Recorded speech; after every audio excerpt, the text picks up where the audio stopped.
E nós pedimos isso em nome de Jesus. Amém. Amém. Bonitinha. Mas, gente, olha, hoje é domingo de Páscoa. Eu não sei por que fizeram uma atrocidade de transformar o Natal na festa mais importante do cristianismo. Então, você vê que as igrejas, o momento de Natal, acho que é porque final de ano, vai entrar em recesso, ano novo, aí vira um combo. Mas, de fato, a festa mais importante, isso é, a memória mais importante, é a morte e a ressurreição de Jesus. E tem um esvaziamento, né? Páscoa virou chocolate, virou presente, mas, de fato, a Páscoa, ela tem um anúncio, uma mensagem muito potente de que a vida triunfa sobre a morte. E essa é uma mensagem que nós cristãos carregamos assim como um valor para a gente, né? A vida, ela vale a pena, a vida é boa, e a morte, ela é uma tragédia. E a gente tem que sempre anunciar a vida sobre a morte, né? Bom, eu pensando na mensagem de hoje, eu queria fazer uma breve introdução a respeito da importância teológica da ressurreição, mas eu não vou ficar detido nisso. Mas, basicamente, a ressurreição de Jesus é a pedra fundamental da nossa fé. Não tem como pensar a fé cristã sem pensar a ressurreição. A ressurreição, Paulo diz, se Cristo não ressuscitou, vã é a nossa fé. A fé cristã não é uma filosofia, a fé cristã não é um conjunto de doutrinas morais, a fé cristã não é, digamos assim, uma religião. A fé cristã está baseada em um fato. É um fato que depois se tornou uma explicação teológica, mas é um fato baseado que vimos Jesus na cruz, morto, morreu na cruz do Calvário, passou um dia em silêncio, todo mundo perdeu a esperança, e ao terceiro dia ele é ressuscitado dentre os mortos, segundo a Bíblia, pelo poder do Espírito, ele é levantado dentre os mortos e ressuscita em corpo, em carne. E Paulo, em 1 Coríntios, diz o seguinte, que se Cristo não ressuscitou em corpo físico, isso significa dizer que essa ideia de que depois da morte o nosso espírito vai para Deus e a gente fica vagando nas nuvens, tipo Dragon Ball Z, eu não sei se vocês conhecem Dragon Ball Z, mas tinha o Goku que voava numa nuvem, e não tem nada a ver isso com com a Bíblia, mas é o exemplo que eu gosto de dar, é que basicamente as pessoas pensam isso. Mas, de fato, o testemunho da fé cristã é quando Tomé coloca a mão na mão furada de Jesus e vê que ele ressuscitou em carne. A fé cristã se difere nesse ponto radicalmente das religiões kármicas, das religiões do espiritismo, do cristianismo que acredita no espírito que vai viver eternamente com Deus. A fé cristã é uma fé baseada na ressurreição do corpo. Como que nós sabemos disso? Cristo ressuscitou em carne e ele foi o primogênito dentre os mortos. A ideia é que nós vimos o primeiro ser humano que voltou da morte. A gente, quando eu falo a gente, obviamente que eu não vi nada disso, a não ser que eu estivesse num surto psicótico e criei uma realidade. Mas a nossa fé é baseada no testemunho dos apóstolos. Os apóstolos, Pedro, Tiago, os apóstolos que andaram com Jesus viram isso, né? Nós não, a gente acredita no testemunho deles. Então, a nossa fé, ela é baseada nisso. E Paulo diz que se Cristo não ressuscitou, é vã a nossa fé, nós permanecemos nos nossos pecados e não existe esperança. A vida se resume a um ato aqui agora. Porém, se Cristo ressuscitou em corpo físico, Paulo diz, nós temos uma esperança de ressurreição. E aí ele apresenta, por exemplo, Tomé como paradigma. A gente fala assim, Tomé é um incrédulo, né? Tomé é aquele que não crê, você é igual Tomé. Só que Tomé, ele é um exemplo para nós. Porque Tomé é o cara que eu acho que eu pareço muito com ele, que faz perguntas, que duvida, que desconfia e fala assim, deixa eu tocar na mão dele para ver se ele ressuscitou em carne mesmo, né? Então é isso que Tomé faz. Bom, porém, hoje eu não queria fazer uma pregação assim muito teológica, explicar teologicamente a ressurreição. Mas eu gostaria de pensar em termos existenciais da nossa ressurreição.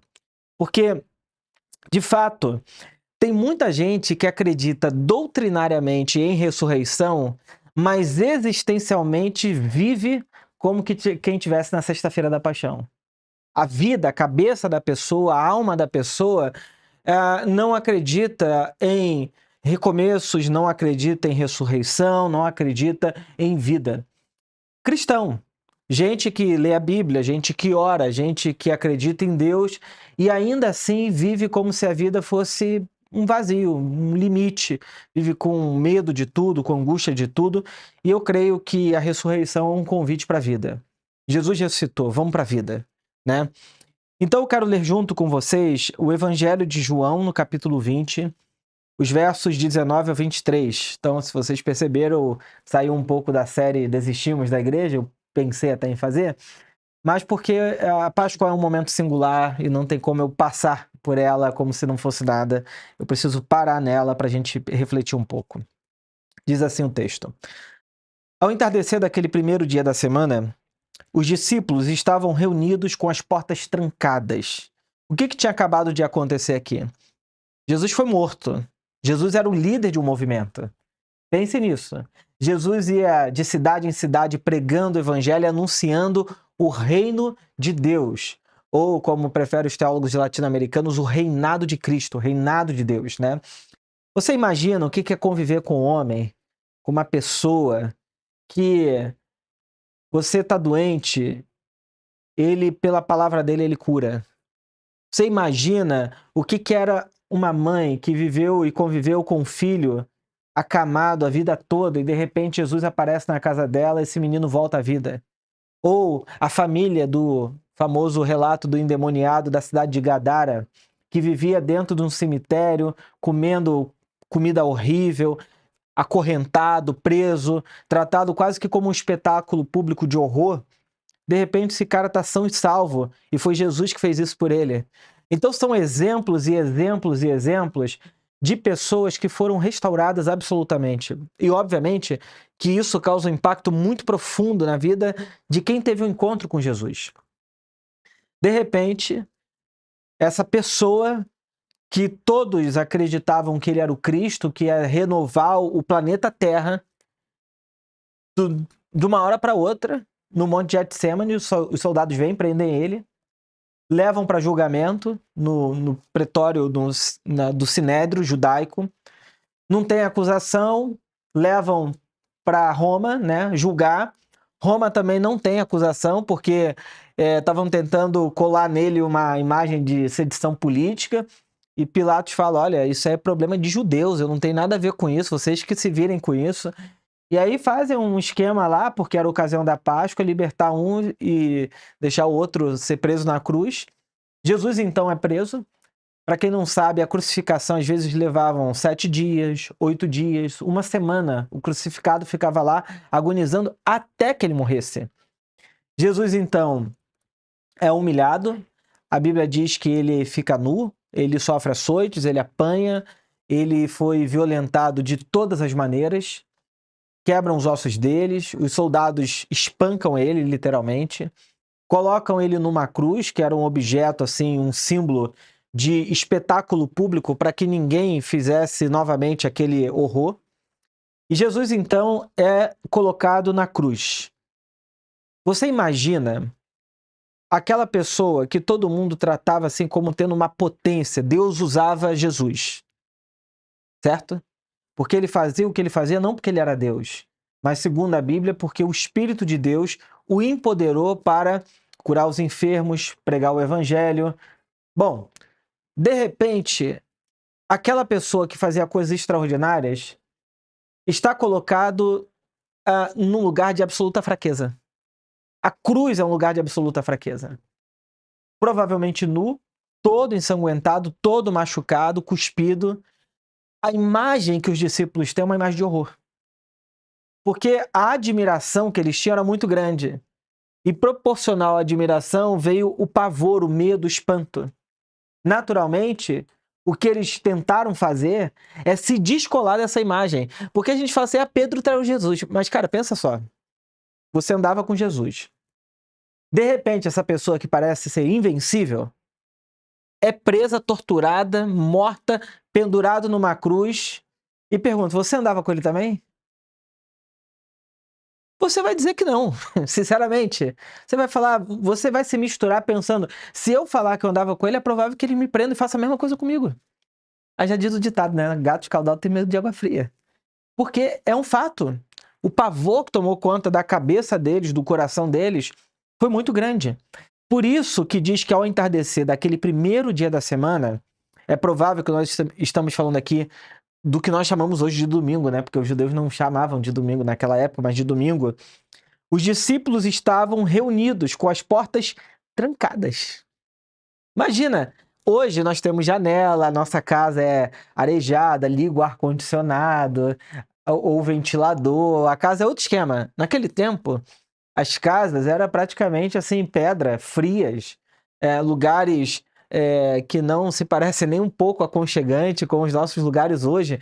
Por isso que eles viviam muito na rua, muito fora de casa, né? E eles estão ali com as portas trancadas, com medo dos líderes judeus. Porque eles estão esperando que o que fizeram com Jesus, eles querem acabar com o movimento. Vai acontecer com todo mundo também. De repente, Jesus surgiu no meio deles e disse: aqui Jesus já tinha ressuscitado. Paz seja com vocês. Enquanto falava, mostrou-lhe as feridas nas mãos e no lado. Eles se encheram de alegria quando viram o Senhor. Lembre-se que as mulheres já tinham visto Jesus. Ninguém acreditou nelas. E agora Jesus aparece dizendo, verso 21, mais uma vez ele disse: paz seja com vocês. Assim como o Pai me enviou, eu os envio. Se eu fosse Pedro, eu falaria assim: calma aí, Senhor, vamos conversar um pouco aqui. O que aconteceu? Você entra no meio da casa do nada, atravessa a parede. O que aconteceu? Onde que você estava? Porque tá todo mundo com medo, ninguém tá mais confiando em você. E Jesus dá algumas explicações, mas logo diz: olha, assim como o Pai me enviou, ouve essa expressão, eu também vos envio. O que aparece na cabeça desses caras? O que aconteceu com Jesus e o que vai acontecer com a gente? Então soprou sobre eles e disse: recebam o Espírito Santo. Se vocês perdoarem os pecados de alguém, eles serão perdoados. Se não perdoarem, eles não serão perdoados. Bom, como eu disse, eu quero refletir com vocês, não de maneira teológica, mas de maneira existencial, porque eu acredito que quem crê na ressurreição não pode construir uma vida com base no medo. Não dá. Mas com coragem.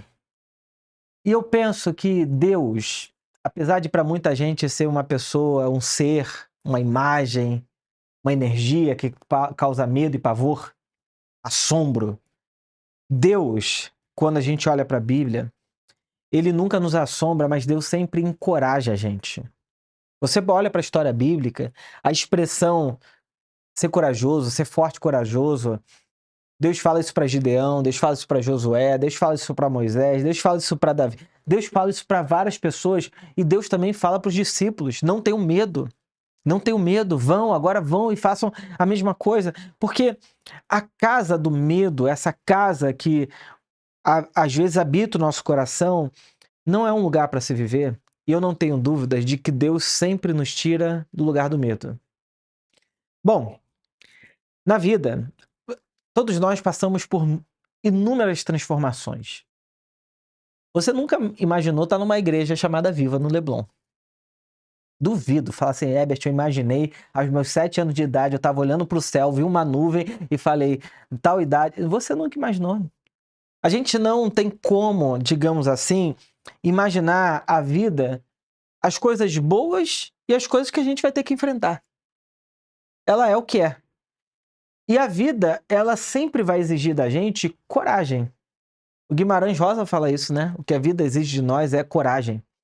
Porque coragem é a força que nós temos para recomeçar quantas vezes forem necessárias, para começar de novo, para aprender, para mudar, para escolher um novo caminho, para repensar o caminho antigo, porque viver é um constante recomeço. É um constante recomeço. Quando você acha que está pronto, de repente alguma coisa acontece, você tem que recomeçar. Uma pessoa que tem um emprego estável, de repente, descobre que vai ter que recomeçar. Uma pessoa que tem uma boa saúde, de repente, descobre que vai ter que recomeçar. Uma pessoa, sei lá, que viveu a vida toda com uma certa estabilidade, de repente descobre que vai ter que recomeçar. A vida é feita de começo e recomeço o tempo todo. Tem um pensador do século XX, né, importante para a biologia, que é o Darwin.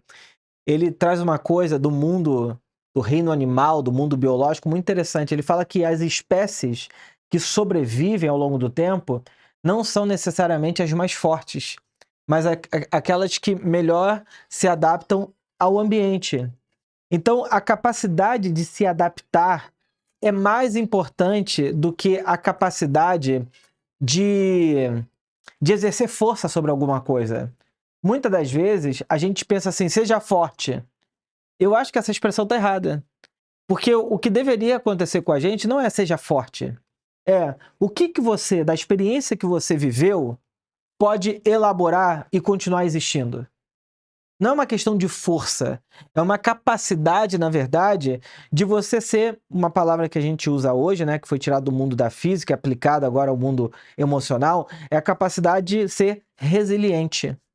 A resiliência é aquilo no mundo da física, né, quando o ferro ele consegue se expandir e encolher sem quebrar.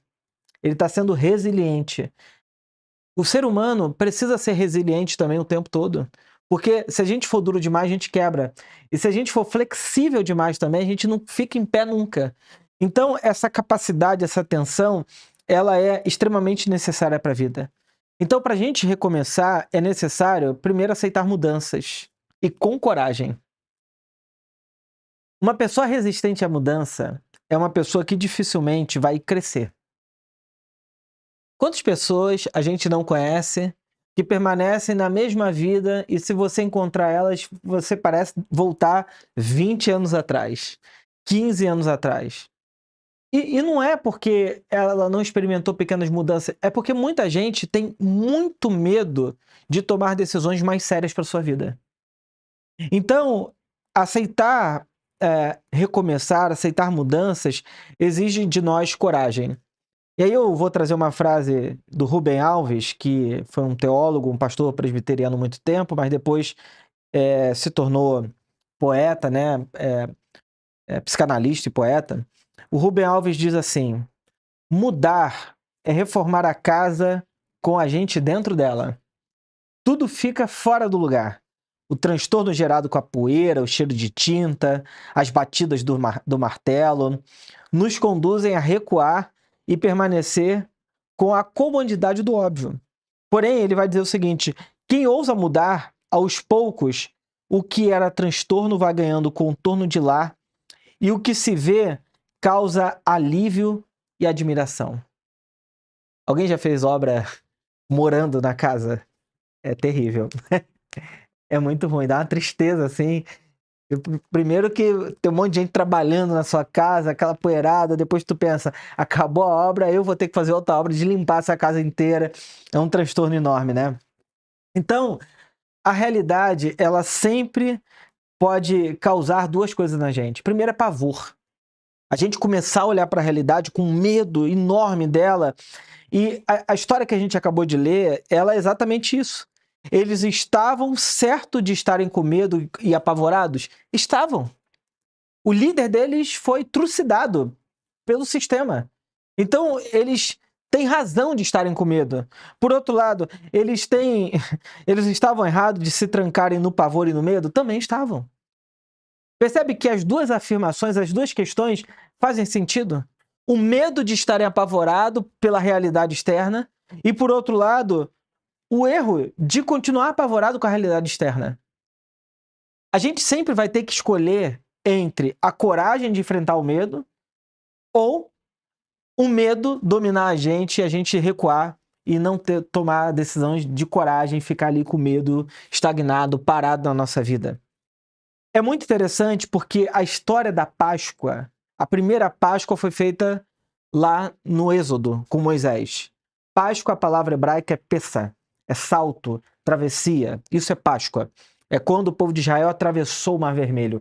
Eles deram o nome desse evento de Pessa, de Páscoa, né? Quando a gente olha para a história da Páscoa, tanto a primeira quanto a segunda, é um convite radical ao destemor. Porque todos os eventos que antecederam a Páscoa são eventos de medo. A primeira Páscoa de Moisés, o que está acontecendo? Deus fala para Moisés, vai diante do Mar Vermelho, pega o seu cajado, toca quando eu mandar, que o mar vai se abrir. Moisés está lá esperando junto com o povo. Pensa na cabeça de Moisés. Chamei um monte de gente para cá, porque eu falei que Deus mandou.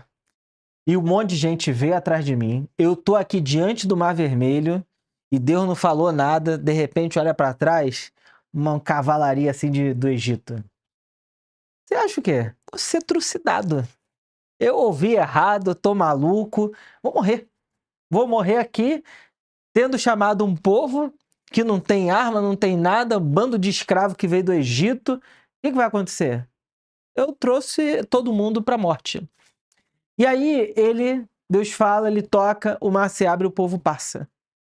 Percebe o risco?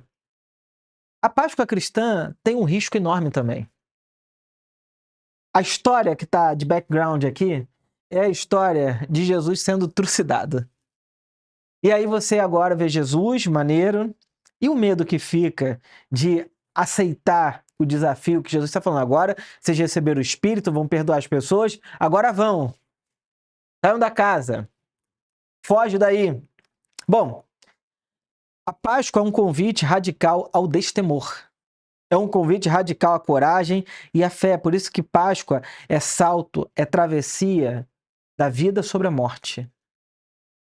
Quem assume a vida de maneira pascal são pessoas que assumiram a vida, viver como um valor em si mesmo. Então, Jesus, ele está convidando essas pessoas para isso. Eles estão trancados com medo dos judeus. Um medo, um pavor enorme. Jesus aparece. Paz seja com vocês. Isso mudou a realidade externa do que estava acontecendo? Jesus entrar na casa, aparecer no meio deles e falar paz seja com vocês, mudou o contexto externo? Não. O que está lá fora está do mesmo jeito. As coisas estão da mesma maneira. O que muda é a realidade interna do coração deles. Muitas das vezes, a gente, para tomar decisões corajosas, a gente quer ver o mundo externo resolvido. Aí a gente fala, agora eu decido. Mas, na realidade, coragem é sempre assumir um risco enorme diante do improvável. Não tem como ser corajoso quando tudo está tranquilo. Tem um ditado, talvez eu fale errado o ditado, mas mar tranquilo não faz... Como é que é? Bom marinheiro. Mar tranquilo não faz bom marinheiro. Eu acho que quando tá tudo tranquilo, a gente não precisa de coragem. A gente tá no lugar seguro. A gente precisa de coragem quando a gente tá no lugar inseguro, de medo, de temor, de assombro. Então, os discípulos aqui, eles continuaram com a mesma realidade externa, mas dentro do coração deles foi cheio de esperança, de vida. Eles foram, assim, empoderados pelo poder do Espírito. Esse empoderamento é o que transforma não o mundo externo, mas o mundo interno. Às vezes, o nosso coração, tomado de medo, liga na tomada, assim, o pavor. Muita gente que vive no Rio de Janeiro vive apavorado no Rio de Janeiro. Porque o Rio de Janeiro pode ser tudo o que você quiser. A cidade maravilhosa ou a pior cidade do mundo. Pode ser na mesma cidade. E você pode viver apavorado no Rio de Janeiro, ou você pode viver de maneira prudente e olhando para isso aqui como uma coisa maravilhosa. Se a pessoa falar, cara, o Rio de Janeiro é isso, você vai falar, é verdade. E se ela falar, o Rio de Janeiro é maravilhoso, você vai falar, é verdade. A questão não é o que está fora. A questão é como que o meu olhar, como que o meu mundo interno se organiza para enxergar a realidade que está fora de mim. Então, Todos nós temos o dever ético de escolher de qual lado da vida a gente vai viver. Do lado do medo ou do lado da coragem. Óbvio que eu não estou falando de um medo natural. Por exemplo, eu não pularia, sei lá, um bungee jump, não subiria aquela pedra de São Conrado e descer ali de uma asa delta da vida. Não faria isso. Tem gente que é mais corajoso. Sei lá, não entraria numa jaula lá naquela África do Sul para ver tubarão perto de mim me atacando. Tem medo que é bom, medo protege a gente. Eu não tô falando da gente perder o medo, até porque isso seria você perder a sua película de proteção da realidade. Não é isso. Eu tô falando de pavor, de uma coisa que nos paralisa, de uma coisa que nos adoece e não nos ajuda a pensar. O que seria uma vida com base no medo? É uma vida trancada na gente mesmo e nos nossos fantasmas. É interessante, eu faço análise há muitos anos, né? Vocês sabem disso. A gente fala assim, ele é doente mesmo. Muitos anos fazendo análise 3 vezes por semana, tá terrível a situação do Herbert. Mas eu faço há muitos anos, é para mim uma coisa maravilhosa. E eu, quando cheguei na análise, eu era muito fóbico de lugar assim fechado. Eu tinha muito medo de lugar fechado. Tinha pavor, por exemplo, eu entrava no túnel, a mão começava a suar. O túnel grande, eu ficava com medo. Entrava no elevador, assim, eu só entrava se fosse muito necessário. Se eu puder de escada, eu iria de escada.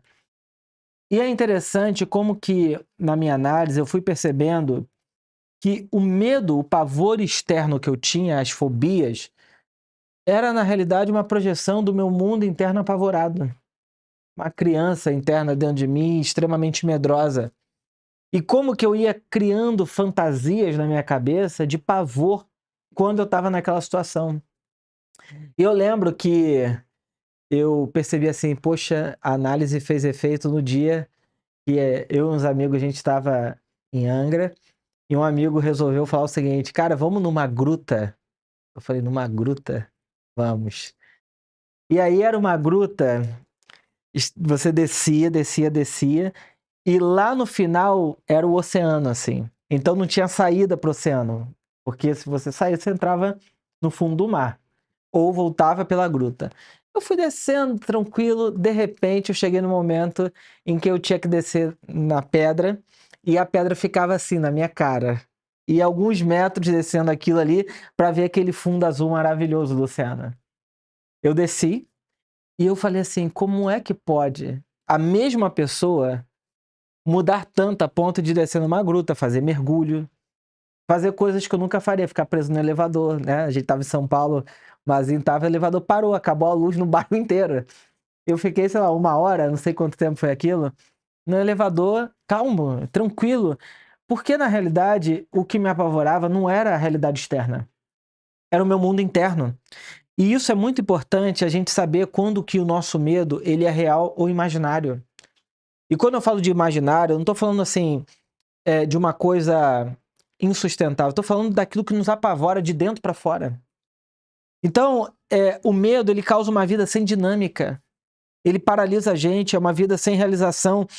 E o que eu quero, como proposta aqui, que você viva, é uma vida de coragem. E o que eu estou chamando de coragem? Coragem é a travessia do medo. Corajoso é aquele que atravessa o seu próprio medo.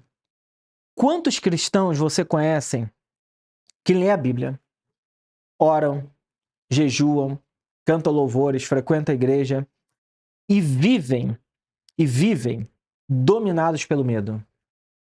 A gente às vezes fala algumas coisas que estão na Bíblia de maneira racionalizada e teologizada.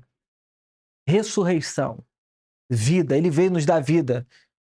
Mas na vida prática e pessoal daquela pessoa, ela vive atormentada pelo seu medo. A esperança de ressurreição não é uma esperança temporal, uma esperança para agora. Se o meu coração é dominado pelo medo agora, eu ainda não experimentei a realidade de ressurreição dentro de mim. Eu posso viver de maneira assim bastante desassociada à realidade do que eu vivo. E quando eu desassocio a realidade da minha realidade, Eu posso falar em termos teológicos, citar a Bíblia, bonito, e todo mundo fala, meu Deus, como essa pessoa fala bem. E dentro de mim, eu vivi o extremo oposto daquilo. Essa é uma vida que eu diria que não vale a pena, porque o medo, ele impossibilita as pessoas de viverem uma vida construtiva, expansiva, autônoma, corajosa e que vale a pena. O medo só não tolera uma coisa: covardia. Deixa eu te dizer uma coisa. Mais de 90% das nossas imaginações trágicas, elas nunca se realizam e nunca se realizarão. Você já se viu no momento da sua vida assim, apavorado, meu Deus, vai dar tudo errado, de repente não acontece nada. Aí você fala assim, o que aconteceu? Igual, às vezes, médico que tem um diagnóstico assim, ó, você vai durar 6 meses. A pessoa vive 20 anos. Você fala, se a gente permitir, e eu não tô falando assim, se aliene da realidade, não.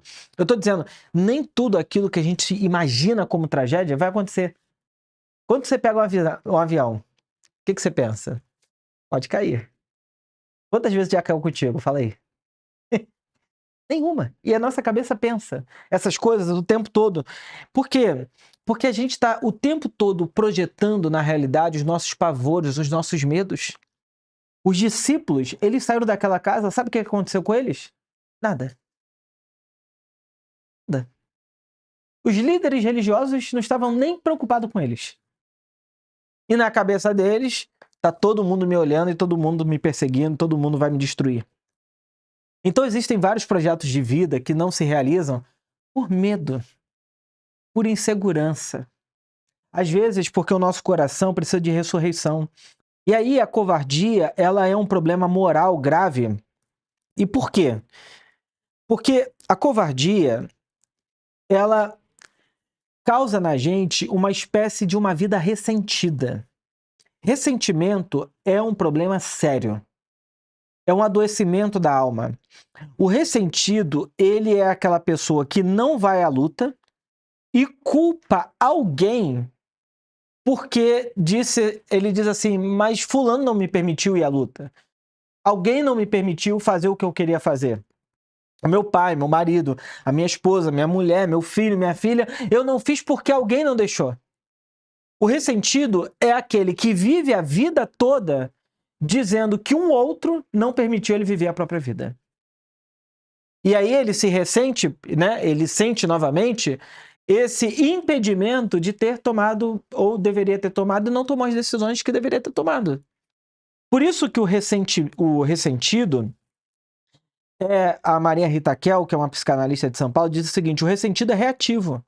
O proativo, ele inventa um jeito de sair daquela situação ruim onde está, faz alianças, convoca outros para ajudar. E o ressentido não, justamente por ele estar comprometido com essa amargura que ele vive dentro dele, com essa queixa, com essa acusação. O ressentido diz: eu sofro e alguém é responsável, alguém é culpado pelo meu sofrimento. Bom, em contrapartida, o corajoso, ele diz: eu vou à luta. Quem vai à luta pode sair perdedor. Eu vou tentar, posso perder, pode não dar certo. Mas ele nunca vai sair ressentido. O ressentido é aquele que diz: eu não vou à luta porque eu posso perder. E fica ressentido a vida toda por não ter feito o que desejava. O custo do ressentimento é muito alto. O custo do ressentimento é uma amargura de morte. O custo da coragem é inicial. O custo do ressentimento, inicialmente, 0. Depois, custa muito. Por isso que uma vida com medo é uma vida que provoca as nossas piores partes, o tempo todo. O ressentido é um medroso que não foi à luta, porque imaginariamente se viu impedido. A vida de quem crê em ressurreição é uma vida de coragem. O Paul Tillich que fala, que é um teólogo importante para mim porque eu leio ele, né? O Paul Tillich fala assim: a fé é a coragem de ser diante da morte. O pessimista, ele lida com a obviedade da vida. Qual é a obviedade da vida? A gente vai morrer. Se a gente vai morrer, não vale a pena construir. O corajoso, ele lida com uma coisa que é o oposto a isso. O fato de eu saber que eu não tenho todo o tempo do mundo me coloca na vida, me conecta à realidade com muito mais coragem e prazer, sabendo o seguinte: o meu fim só é a morte, mas antes disso eu posso fazer um monte de coisa. E para nós cristãos, a morte, ela é muito ruim, muito trágica. Eu nunca conheci pessoalmente assim, alguém que voltou de lá. Vamos dizer assim, Herbert, é assim, assado. No terceiro dia a gente come um macarrão carbonara. No quarto dia oferece um vinho pra gente maravilhoso. Não conheço. Então, a ressurreição de Jesus não convocou os discípulos para que um dia, ao final de suas vidas, eles fossem para o céu. Jesus nem tratou desse assunto com eles. Ele falou o seguinte: agora vão e voltem para a realidade. Por que vocês estão trancados aí nesse lugar do medo, enquanto tem uma realidade para vocês viverem? Por isso, eu queria oferecer e terminar com isso, dizendo o seguinte: Páscoa é uma mensagem sobre coragem e sobre paz. Uma não existe sem a outra. Eu quero oferecer só 2 caminhos assim muito práticos, sucintos, para que você realmente possa viver um Pêssah, um salto, uma Páscoa na sua vida e na sua semana. Os exemplos que eu vou dar parecem assim nada cristãos, mas são profundamente cristãos e vou explicar por quê. Primeiro, sabe aqueles sonhos, projetos que você tem? Pois é, desenterre eles e faça acontecer. O que é a vida? A vida, ela só pode ser experimentada a partir do nosso trabalho. Eu não estou falando trabalho, carteira assinada, CLT, empreendimento, não estou falando disso não. Eu estou falando que o que nos conecta à vida é aquilo que você faz de produtivo para você e para o outro. Entende? A vida é esse trabalho de conexão o tempo todo. Como é que eu me ligo à vida? Quando eu me ligo ao que eu faço, ao meu trabalho, à minha lógica produtiva, aquilo que eu faço e eu também vou me beneficiando disso. Então, o seu trabalho é o meio pelo qual você cria a sua realidade. Trabalhar, a gente criou uma mecânica de trabalho muito adoecedora, né? E causa burnout, um monte de outros problemas. Mas o trabalho não é ruim. Seu Madruga já disse, o ruim é ter que trabalhar, brincadeira. Nada a ver com a pregação isso aqui. Mas, por que eu fui falar isso? O trabalho é uma coisa boa, tá, gente? O trabalho é o que nos conecta à vida. Se você pegar o livro de Gênesis, Deus fala lá pro primeiro casal, né? Cuide da terra, cultive, trabalho. O trabalho é uma coisa boa e é o que nos conecta à vida. Então, quando a gente enterra os nossos sonhos e desejos, as nossas vontades, a gente perde uma parte significativa da nossa própria existência, da nossa potência de vida. Quer ver uma coisa muito simples? Quem aqui já viveu aquela experiência de por que eu não fiz isso antes? Por que eu esperei tanto tempo para decidir para fazer isso? Aí você vê quantas coisas que a gente também desiste, e a gente fala, poxa, por que eu não fiz isso? Às vezes a gente adia, sei lá, uma viagem de sonho. Às vezes a gente adia, sei lá, uma mudança importante pra gente, mudança de carreira, inclusive. São coisas difíceis, mas importantes. Então, desenterre sonhos e projetos seus e faça acontecer. Isso também é sair do nosso quarto escuro. Quando eu criei o Anima, eu falava, bom, eu tenho a igreja, eu tenho a minha clínica de psicanálise, mas eu quero criar uma outra coisa, é o que estava na minha cabeça, dentro de mim. Eu fiquei 8 meses escrevendo e reescrevendo, escrevendo e reescrevendo, escrevendo e reescrevendo. Até que eu fui criando. E é um espaço criativo para mim. Então é um espaço quase de divertimento, assim. Eu gosto muito daquilo ali. A segunda coisa é, tendo feito esse desenterrar de sonhos, vão e façam. É o que Jesus falou, vão e façam. Vai, volta para a realidade. Faz acontecer. Então, Páscoa é sobre ação. A gente às vezes gosta de uma coisa assim, de uma explicação muito lúcida, muito elucidativa, metafísica, teológica para Páscoa, mas Páscoa é sobre ação. Quando Moisés tocou no mar, abriu o mar vermelho, o povo passou, ele não estava pensando teologicamente, escrevendo um tratado de teologia, ele está agindo. Quando Jesus ressuscita dos mortos, fala com os discípulos, agora vão, ele não deu um tratado, ó, Pedro, seguinte, ó, esse aqui é o meu tratado de teologia. Primeiro ponto, quem é Deus, quem é a criação, queda, redenção, metafísica. Não, volta para a vida. Páscoa é um convite à ação. Não é um convite, em primeiro lugar, ao pensamento teológico. É um convite para ação. Motivado por uma teologia muito concreta. Eu vi Jesus ressuscitado dentre os mortos. A gente que depois de 2000 anos passou a história escrevendo e explicando. Os grandes teólogos, como a gente fala, são pessoas que se trancaram dentro de um castelo e passaram a vida escrevendo um tratado de teologia, sem ter contato com as pessoas. Por isso que nesse ponto, sinceramente, a teologia latino-americana para mim faz muito mais sentido.